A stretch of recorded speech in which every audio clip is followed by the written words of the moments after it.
Glória a Deus. Boa noite a todos. A paz do Senhor Jesus. Amém? Glória a Deus. Sou o Robson da Juliana. Graça e paz, igreja. Eu sou a Juliana, do Robson. Nós somos casados há 3 anos. Glória a Deus. No último culto de casais, foi ministrado pelo pastor Lúcio e a sua esposa acerca do divórcio. Eles começaram o trabalho aqui com o divórcio e eles falaram alguns dados, dados estatísticos, a quais são apresentados no nosso contexto, no contexto moderno, no crescimento do nosso contexto moderno. E antes de ler o texto áureo, é interessante falar um pouco sobre o divórcio numa perspectiva social, porque na época de Jesus, quando Jesus ele andou sobre a terra, o divórcio, até mesmo para aqueles que interpretavam as leis da época, que eram as escolas rabínicas, as leis segundo a lei mosaica, que era a lei instituída por Moisés, encaminhada também junto pela lei moral, a lei simbólica.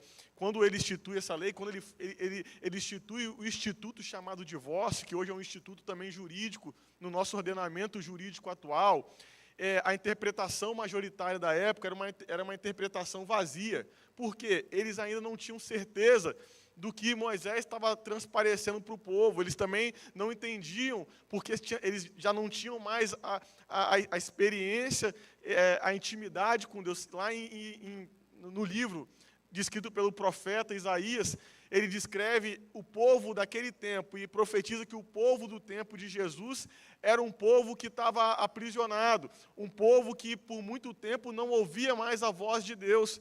Tanto que quando Isaías profetiza o que estava no coração de Deus para aquele tempo, era um coração aonde olhava para o povo e não encontrava nenhum intercessor. E aí era um dos motivos também, não o principal, de Jesus ter vindo interceder também por nós, além de ser um libertador, ser aquele que também nos traria uma nova oportunidade para todo aquele que crê. Então, o tema divórcio, trazendo a eficácia da lei da época, não era um tema que eles tinham um conhecimento apurado, tanto que quando a gente lê Mateus, nós vamos ler o texto, mas esse texto que nós vamos ler é um texto onde não somente eles estavam planejando trazer Jesus ao escândalo. Claro que esse era o principal destino a qual o inimigo queria que Jesus chegasse, mas também, na verdade, eles realmente tinham dúvidas acerca do divórcio naquela época.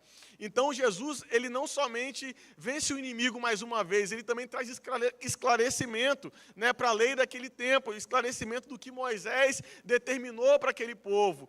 E assim também é hoje, irmãos? Hoje nós temos uma legislação também, só que hoje o inimigo, o astuto inimigo, que eu sempre falo que às vezes nós menosprezamos o inimigo, mas o inimigo ele é um estrategista, ele tem uma estratégia há séculos, ele faz estratégias há séculos, e hoje o divórcio, ao olhar natural, ao olhar e ao conceito moderno da sociedade, porque a norma ela tem como principal eficácia normatizar a conduta social do povo, ou seja, a conduta social, não somente da igreja, mas de toda a comunidade. A norma hoje já traz uma clareza ao ímpio, traz uma clareza como uma saída ao casamento, já tem eficácia no meio do povo, não é igual no tempo de Jesus que eles tinham dúvidas. Então o inimigo ele vem trabalhando ao passar dos anos, trazendo claridade aos princípios dele, aos princípios de destruição no meio das leis. As leis, muitas das vezes, nós olhamos os mecanismos, a normativa, como que ela é produzida, e nós vemos que ela tem conceitos vindo do feminismo, conceitos vindo do patriarcado também. Então, nós vemos uma formação, não conduzida pela normativa do céu, a normativa bíblica, mas pela normativa dos homens. E aí eu quero começar trazendo o texto áureo desse estudo. É engraçado que quando a gente pegou esse estudo para ler, é um estudo, eu não sei se ele foi produzido pela igreja, ou a mesma fonte, foi uma fonte que nós já demos esse estudo na igreja cristã reformada, e é o mesmo estudo.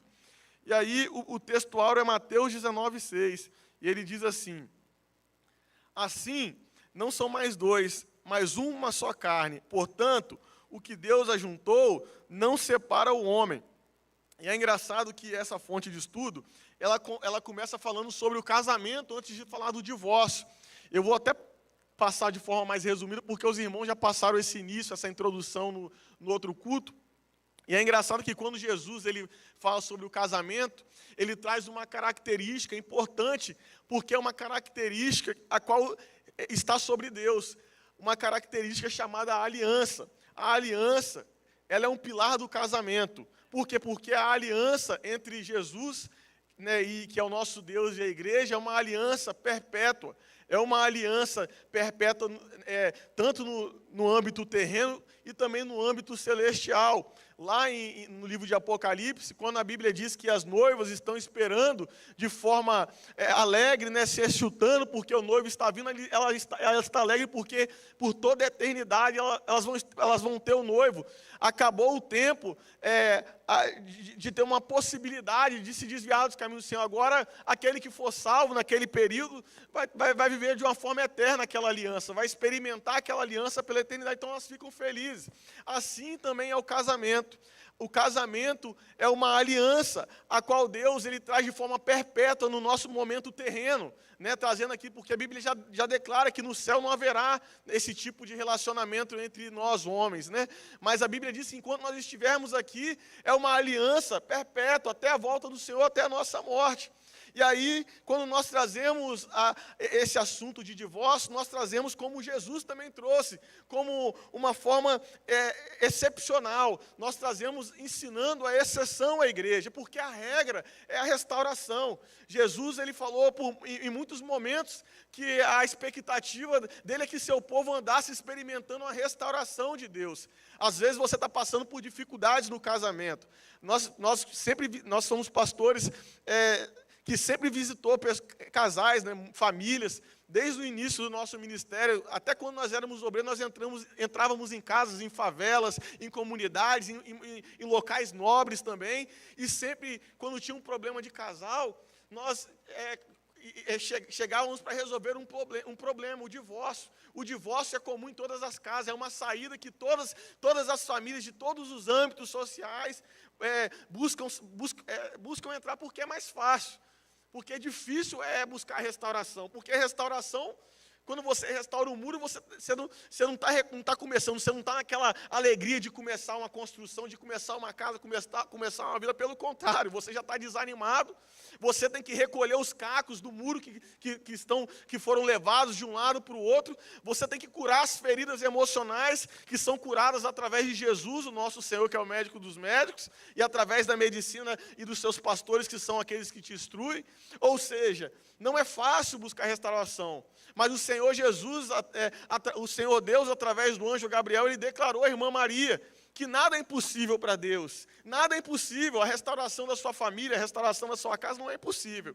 Então a restauração sempre foi a regra nos casamentos cristãos. A igreja, ela tem como regra manter o casamento vivo, manter o casamento aceso, em todas as áreas do casamento, na área sexual, na área emocional, na área da estabilidade financeira do homem como provedor e da mulher como submissa do seu marido, auxiliando ele com o seu marido, liderando ela conforme a palavra. Então a restauração sempre foi o conceito de Jesus. Só que aí em Mateus 9, Jesus ele está passando por um momento onde os fariseus se aproveitam de um momento, de um costume, para quê? Para incendiar uma divisão dentro de Israel. Porque naquele tempo, as escolas, as interpretações sobre os costumes e a lei eram destinadas àqueles que dirigiam as escolas rabínicas. O que eram as escolas rabínicas? As escolas rabínicas eram onde estavam as sinagogas, porque naquele tempo, quando eles saem da Babilônia, o povo judeu, porque já não era mais Israel, já era a tribo de Judá e a tribo de Benjamim, quando eles saem de dentro, e alguns remanescentes, quando eles saem de dentro da Babilônia, eles saem com os costumes das sinagogas, porque quando eles são levados para a Babilônia, eles montam as sinagogas para se reunir, para fazer os seus cultos, para ler a palavra de Deus naquele tempo, e aí eles levam esse novo conceito para dentro do novo formato de Israel. E quando eles estão lá em Israel, aqueles que estavam à frente das escolas rabínicas, que eram os rabinos da época, eles eram aqueles que interpretavam os contextos da lei. E naquele tempo de Jesus, tinha duas escolas rabínicas que tinham interpretações majoritárias acerca do divórcio. E aí, naquele tempo, aquelas duas escolas rabínicas, elas tinham duas interpretações majoritárias que não eram iguais. Então, quando alguém se levantava, sendo a partidário de uma daquelas duas escolas, trazia não somente não, só um minuto, irmãos, glória a Deus. Aleluia. Não vou passar, vai ser passado. Foi combinado, pastor.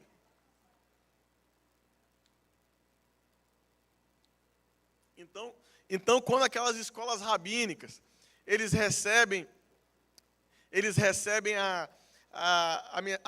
a interpretação, quando alguém, Jesus como judeu, ou qualquer outro judeu, se colocasse, aceitasse o conceito de um deles, estaria sendo partidário, ou seja, fomentando uma possível divisão ali dentro do contexto rabínico do povo, trazendo uma divisão de ideias. Então, eles aproveitaram aquele momento para também trazer Jesus como alguém que fosse partidário a um contexto daquele povo. Então, quando Jesus ele é indagado sobre o divórcio, ele traz um esclarecimento. Ele fala que nenhuma das duas interpretações estava certa, e nem mesmo a lei de Moisés também estava certa. Ele começa falando que Moisés, quando ele declara aquela possibilidade, aquela exceção de divórcio, sobre a imoralidade sexual, que é uma exceção, ele começa ele declara aquela nova exceção pelo coração duro do povo.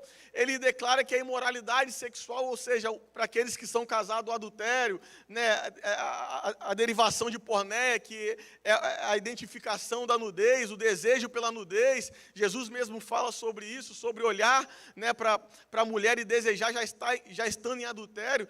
Quando ele traz essa exceção, Jesus fala que Moisés só abriu essa exceção porque o coração dos homens era duro, porque os homens preferiam, não, ao invés de perdoar, declarar a morte ali para as mulheres que estavam passando pelo prumo do adultério. Da mesma forma, Jesus traz essa exceção como realmente uma exceção, como uma última instância. Ele fala, olha, vocês podem, no momento do adultério, da imoralidade sexual, da pornéia, é possível sim vocês passarem por essa exceção, passarem por esse divórcio, mas não é a regra. Ele ainda termina falando, seria bom até que vocês que não estão preparados para o casamento, não entrasse nesse casamento, porque alguns são eunucos desde o ventre, alguns foram chamados para viverem solteiros para a obra desde o ventre da mãe. Alguns são eunucos por natureza. Mais à frente, Paulo, quando ele envia as cartas para as igrejas gentias, ele envia as cartas para encorajar, para instruir e principalmente para trazer o contexto social daquele povo, porque era um povo que tinha acabado de se converter, era um povo que não entendia muito, pastor, acerca do Evangelho, era um povo que estava conhecendo o Evangelho. Então, quando Paulo ele enfatiza ali a nova doutrina, a qual eles entendiam como doutrina dos apóstolos, ele traz mais uma exceção, que é a exceção do abandono, onde ali ele também fala que está incluído a agressão física, a agressão verbal, né, de forma mais genérica, trazendo essa nova exceção também. E a partir daqui minha esposa vai continuar trazendo de forma mais profunda o restante. Foi combinado. Amém, glória a Deus. Então, entramos no ponto 1.4, pontos fundamentais nos ensinos de Moisés, Jesus e Paulo, né? É muito importante a gente lembrar que esses três homens de Deus trouxeram esse tema, né? Falaram sobre isso.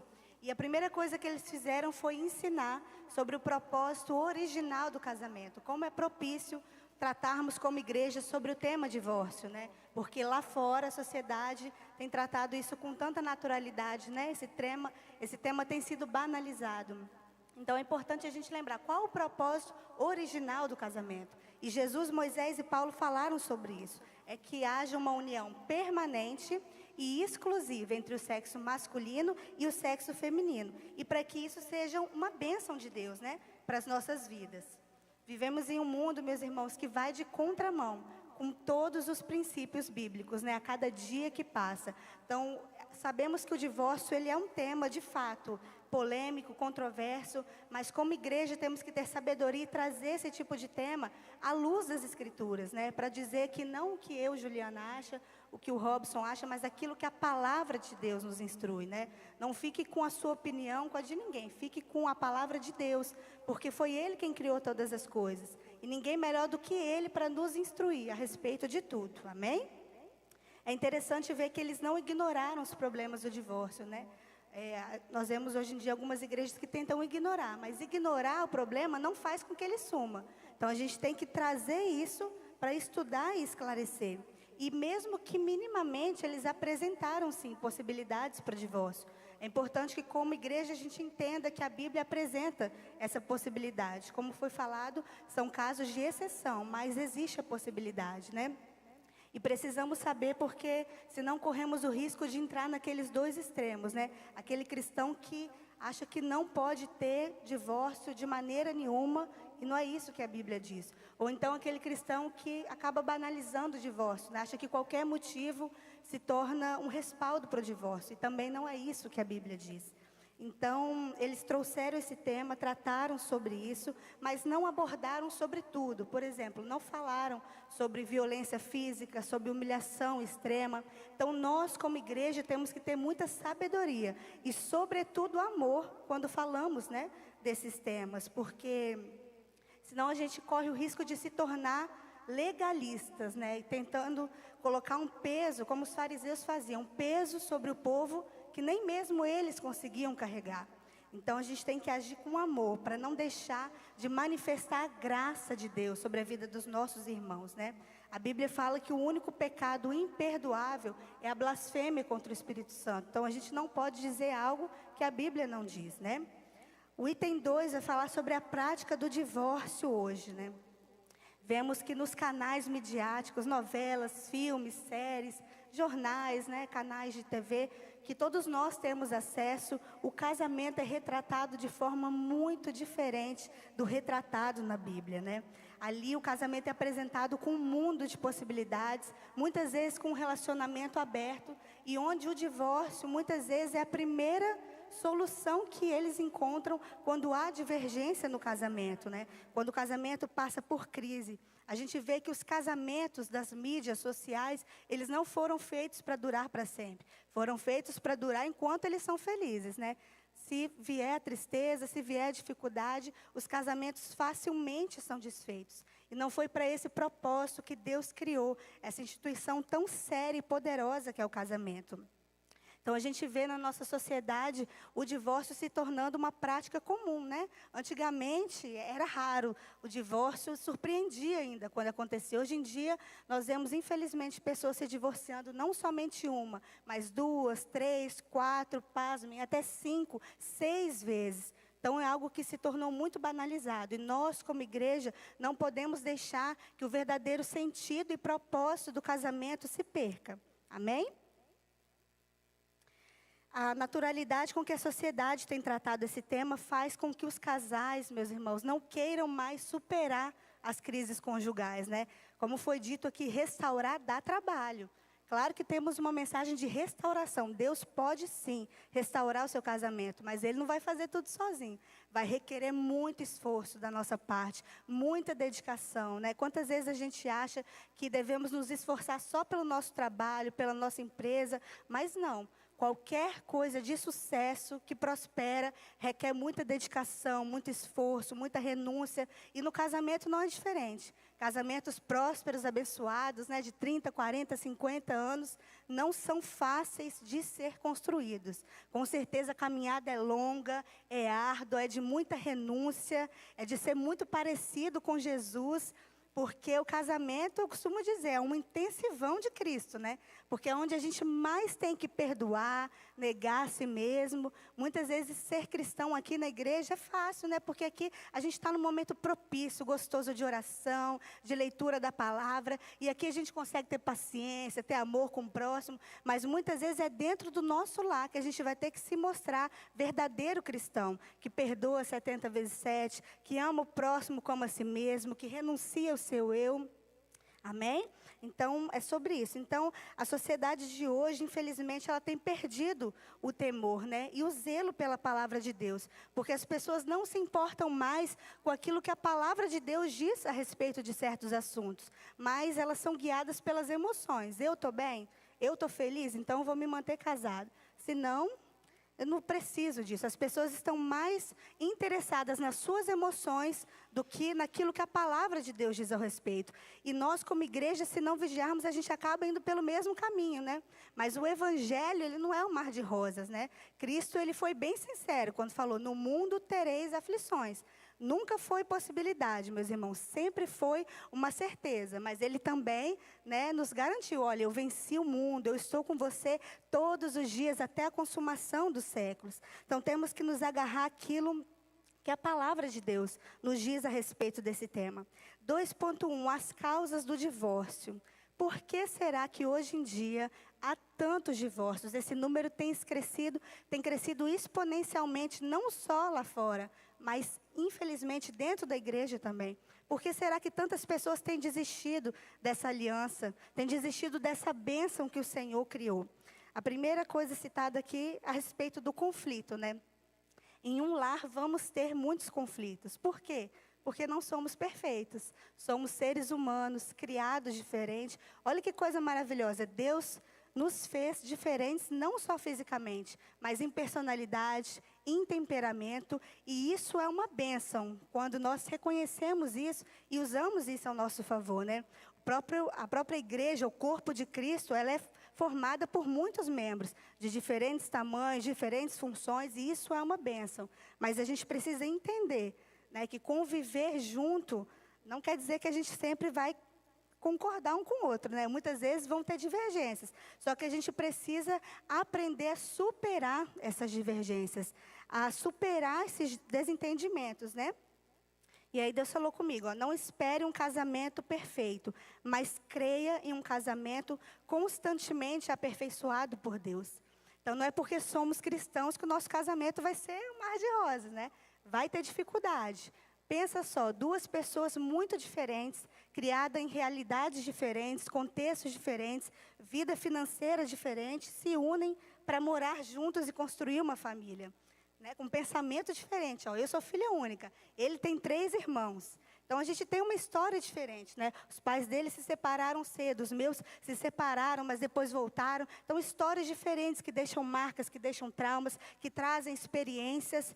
Mas com tudo isso, a gente fica com aquilo que a palavra de Deus nos diz. Aos olhos naturais, a gente olharia para o casamento dos nossos pais e diria: Deus me livre me casar, estou fora, não vale a pena. Mas quando a gente olha para a palavra de Deus e crê nesse projeto como algo instituído por Deus para nos abençoar, a gente crê nisso e persevera e segue a palavra e colhe muitos frutos. Amém?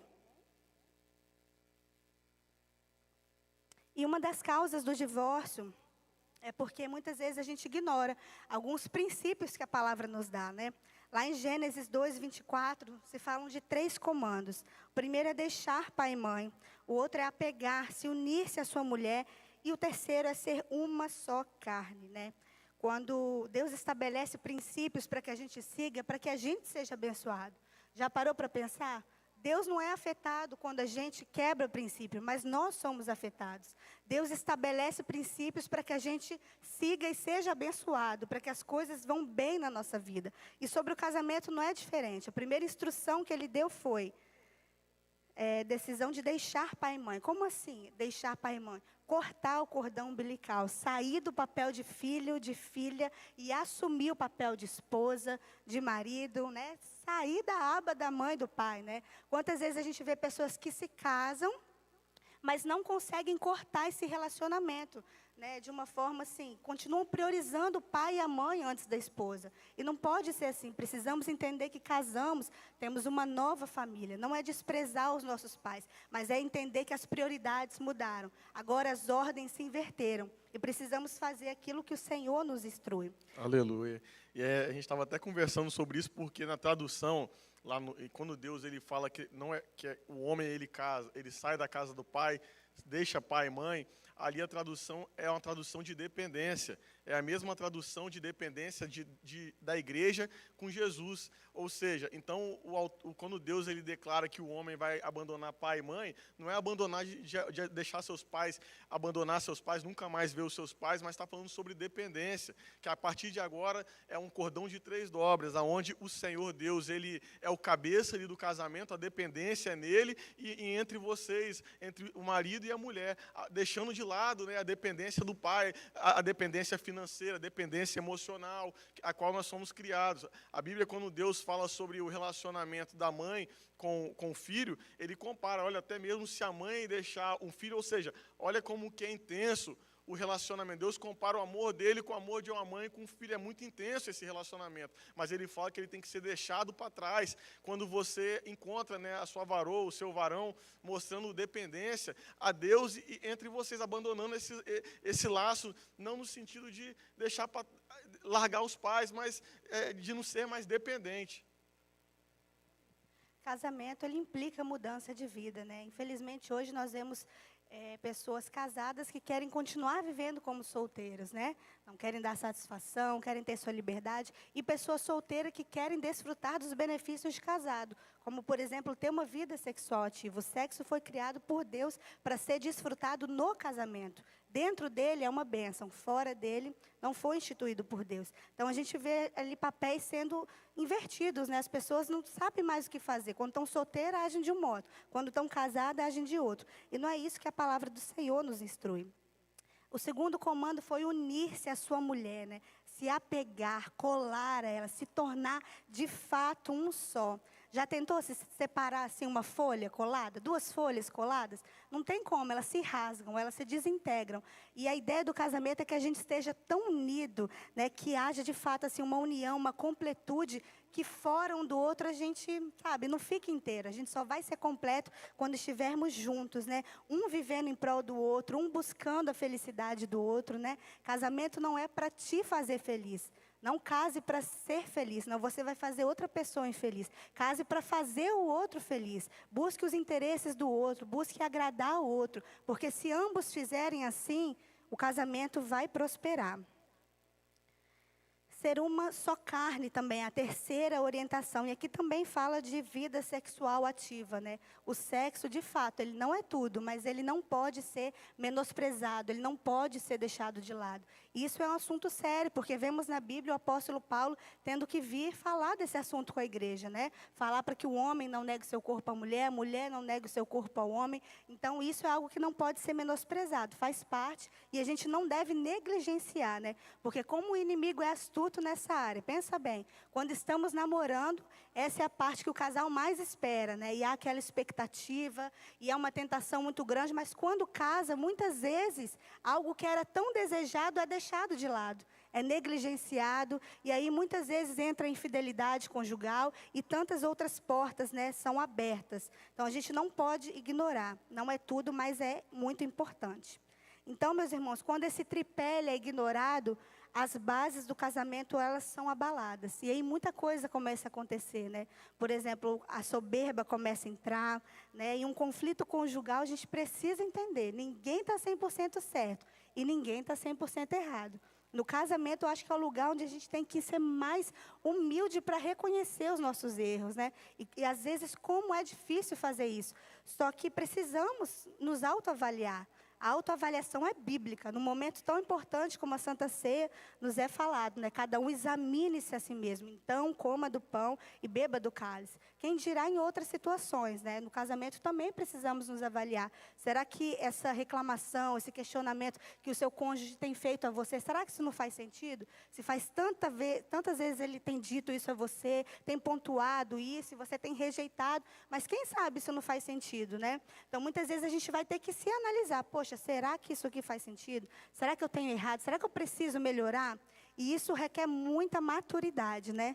Maturidade, humildade, para reconhecer o erro e estar disposto a mudar. Para entender que ninguém é perfeito, né? Que todos somos aperfeiçoados dia após dia. A Bíblia fala que a vereda do justo é como luz da aurora, que vai brilhando dia após dia, até ser dia perfeito. Então, a gente aceita Jesus num dia, no outro a gente não está pronto, não. Até a volta de Jesus, a gente vai ser aperfeiçoado. E quando que a gente é aperfeiçoado? Quando primeiro a gente reconhece, né, a nossa falha, o nosso pecado e se dispõe a mudar. Né? Eu creio que tem casamentos aqui que precisam ser restaurados, mas isso não vai acontecer num passe de mágica. É necessário a decisão de querer mudar, de querer fazer o melhor, né? De lutar por esse casamento.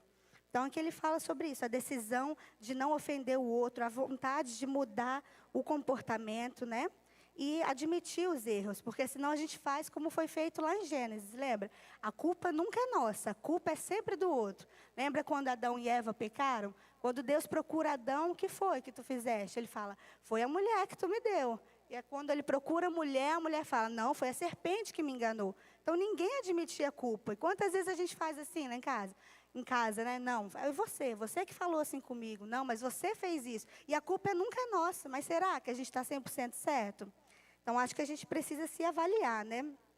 A Bíblia diz em Provérbios 16, 18, a soberba procede à ruína, e a altivez do espírito procede à queda. Como precisamos ser humildes, meus irmãos, para reconhecer os nossos erros e estar dispostos a mudar em prol de um casamento melhor.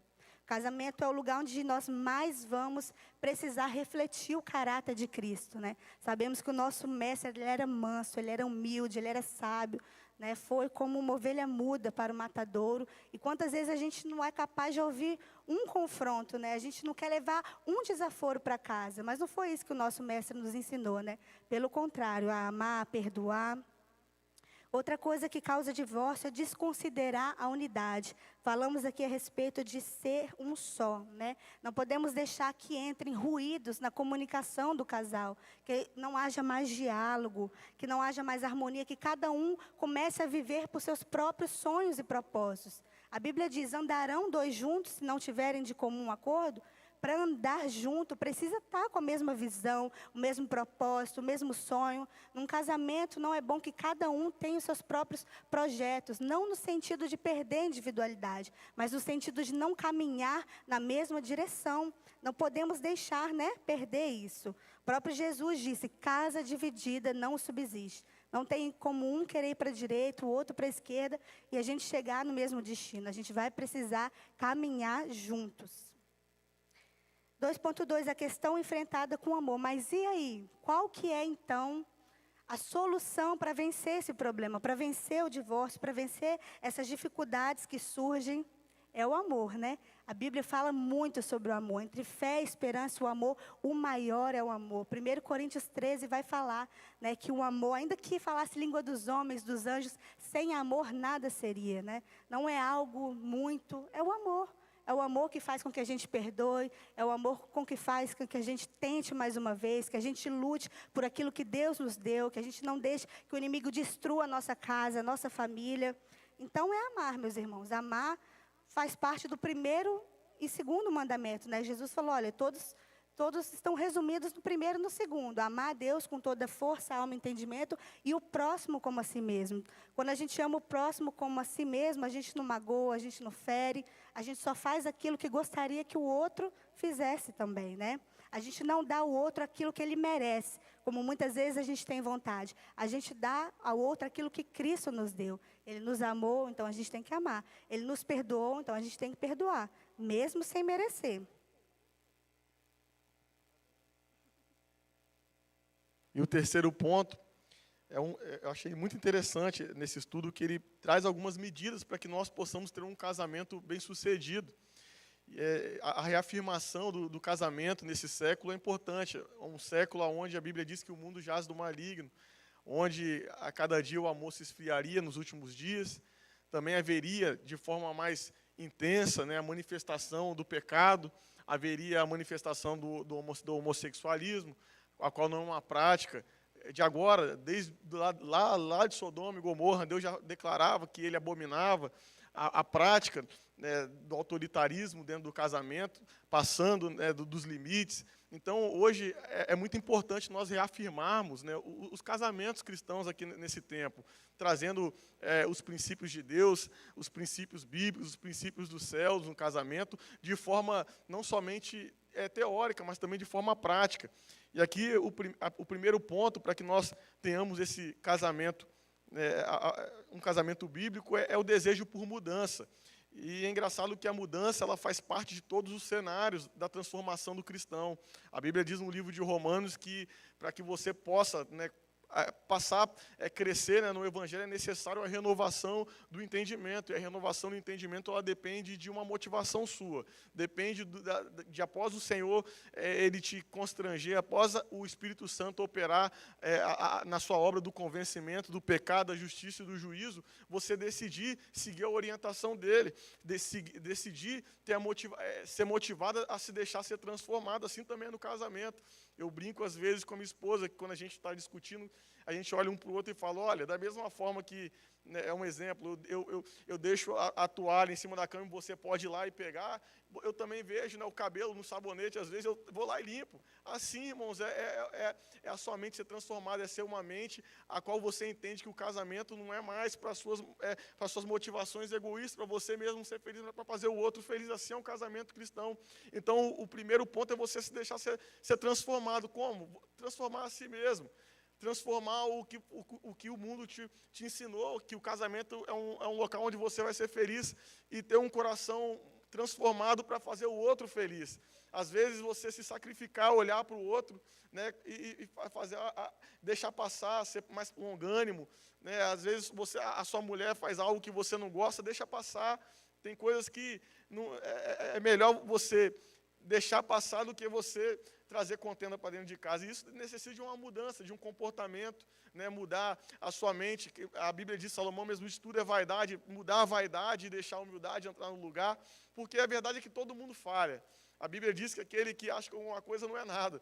Ou seja, a Bíblia diz que todos foram destituídos da glória do Senhor. Na verdade, quando Jesus olhou para nós e Ele nos salvou, ninguém merecia.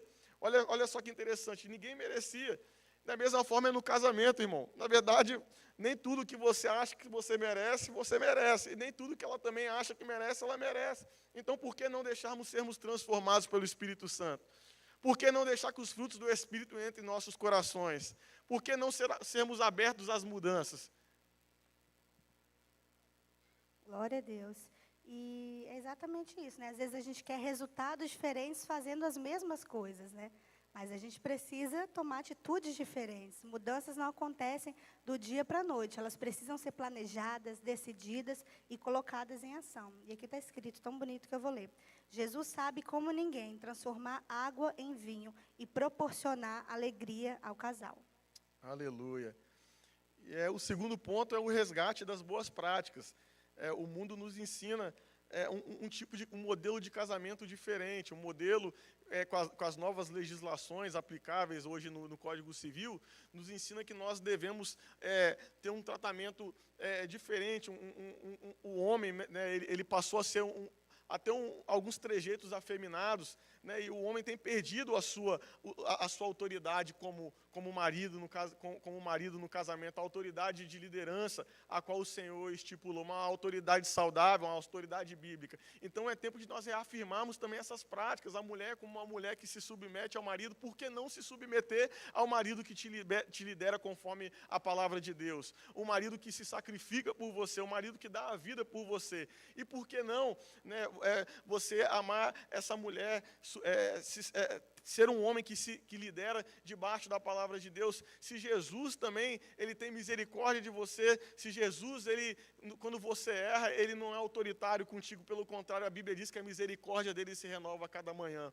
Então, o segundo ponto aqui é um ponto importante, é resgatar as boas práticas, é resgatar o homem, resgatar a sua masculinidade, conforme a sua vocação, a qual Deus entregou, de liderar a sua esposa, com um lado sacrificial. E a mulher também resgatar essa boa prática de se submeter ao seu marido. Às vezes você até sabe como fazer, mas deixa ele dar, às vezes, a direção, deixa ele voltar a dar as direções no lar. Porque é assim que o mundo tem nos ensinado.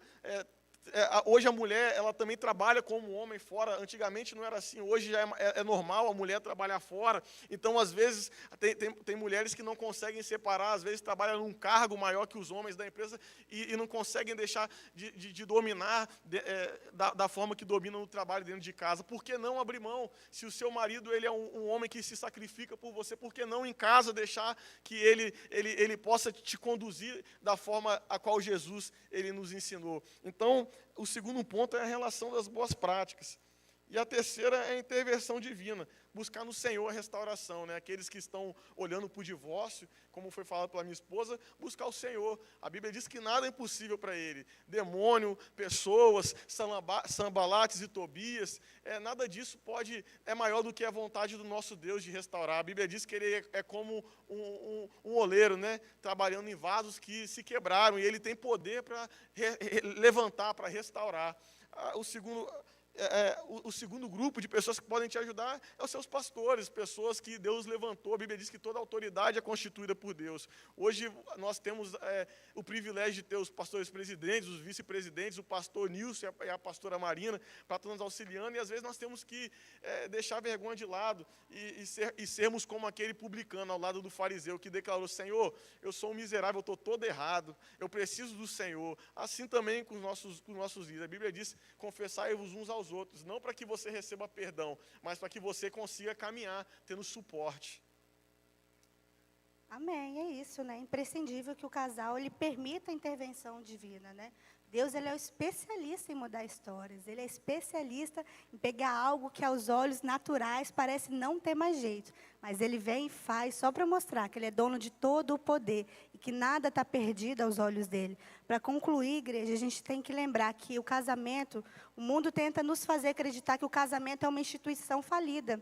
Muitas vezes até vai tentar nos fazer acreditar que é algo ultrapassado, mas não é isso que a Bíblia de Deus, a Bíblia, a palavra de Deus diz ao respeito do casamento. Casamento é um projeto divino e a palavra nos diz que os planos de Deus, eles jamais podem ser frustrados. Então o casamento, ele jamais será uma instituição falida. Se seguirmos aquilo que a palavra nos orienta, teremos um casamento que nos trará felicidade, que será um exemplo para muitos e que glorificará o nome do Senhor. Então não desista do seu casamento. Quero te motivar nessa noite. Não sei pelo que você está passando, mas Deus sabe, né? E se Ele trouxe você até aqui, é para que você continue crendo nisso, porque foi Ele quem te deu essa família. Não desista, persevere, continue crendo que Ele é poderoso para fazer o milagre.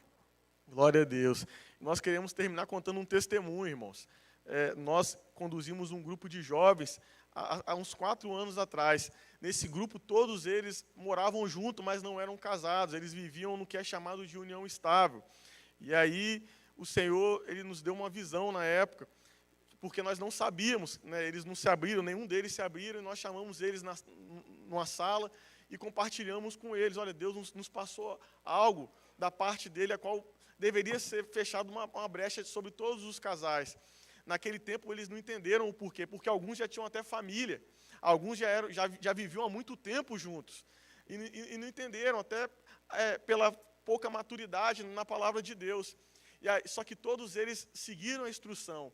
Todos eles decidiram se acertar no cartório, porque não é só uma determinação humana, né? A Bíblia diz que nós devemos sim seguir a lei dos homens. Também a Bíblia diz sobre o casamento simbólico, fala sobre isso também na palavra de Deus, no livro de Deuteronômio.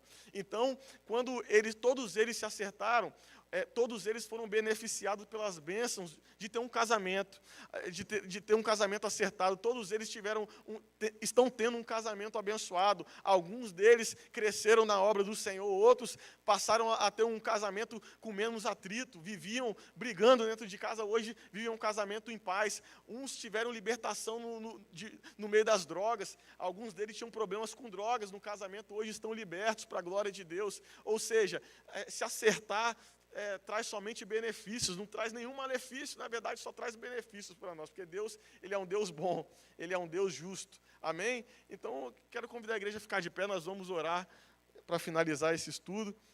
Desde já agradecemos ao pastor Nilson e à pastora Marina a oportunidade de estarmos ministrando essa mensagem, amém? Feche os teus olhos, pega na mão do seu cônjuge, pega na mão dos teus filhos, vamos fazer uma oração para finalizar, amém?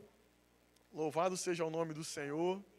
Glória a Deus. E você que está desistindo, não desista, amém? Nada é impossível para Deus. Aleluia. Pai, nós te louvamos nesta noite. Senhor, nós te agradecemos pela oportunidade de estarmos aqui. De estarmos, meu Pai, falando sobre ti, meu Pai. A tua palavra diz, o Senhor declarou, pregue dentro e fora de tempo, meu Pai. Pois cedo o Senhor virá, meu Pai. Mas, Pai, nós te pedimos que nós possamos ir, meu Pai, com as nossas casas de pé. A tua palavra mesmo diz, meu Pai, lá no livro de Provérbios, meu Pai, que a família tem o poder, meu Pai, de levantar uma cidade, meu Pai. A família, meu Pai, ela é uma instituição poderosa, meu Pai, a qual o Senhor declarou bênção sobre a terra, meu Pai. Então nós te pedimos, meu Pai, que cada família que se encontra aqui nesta noite, meu Pai, cada família da AD Magnífico, meu Pai, que nós sejamos, meu Pai, famílias, meu Pai, estruturadas pelo Senhor, que a boa mão do Senhor esteja sobre nós, Senhor, repreendendo as oposições, meu Pai, repreendendo, meu Pai, até, meu Pai, nós mesmos, meu Pai, no dia das adversidades, meu Pai, que assim como Davi, meu Pai, o Senhor possa sondar os nossos corações, meu Pai, e aonde nós estejamos falhando um com o outro, meu Pai, com a mulher, com o seu marido, e o marido com a sua esposa, que nós possamos, meu Pai, nos consertar, meu Pai, que nós possamos, como o Senhor disse ao apóstolo Pedro, meu Pai, olharmos para nós mesmos, meu Pai, nos autoanalisarmos, Senhor, como Jacó, meu Pai, e meu Pai, para que nós possamos ser melhor uns para os outros, meu Pai, que nós possamos nos humilhar na Tua presença, meu Pai, que nós possamos, meu Pai, diminuir, meu Pai, a ponto, meu Pai, de, meu Pai, podemos, meu Pai, olhar para nós mesmos, meu Pai, e vermos, meu Pai, quão frágil nós somos, meu Pai, e quão frágeis, meu Pai, nós por sermos frágeis podemos errar, meu Pai. Abençoe, meu Pai, estes casamentos, meu Pai. Abençoe os casamentos que estão passando por provações, meu Pai, nesta noite, meu Pai, que eles possam ser edificados, meu Pai, que eles possam ser levantados, meu Pai, através, meu Pai, da palavra do Senhor, através do Espírito de Deus, Senhor. Restaura, meu Pai, cumpra a Tua palavra, a qual Paulo disse, meu Pai, classificada como o ministério da reconciliação, o ministério que levanta, meu Pai, que restaura os caídos, meu Pai, tem misericórdia de nós, Senhor, a cada manhã, meu Pai, em nome do Senhor Jesus, Pai, em nome de Jesus. Louvado seja Deus. Passa o microfone a quem é de direito, amém?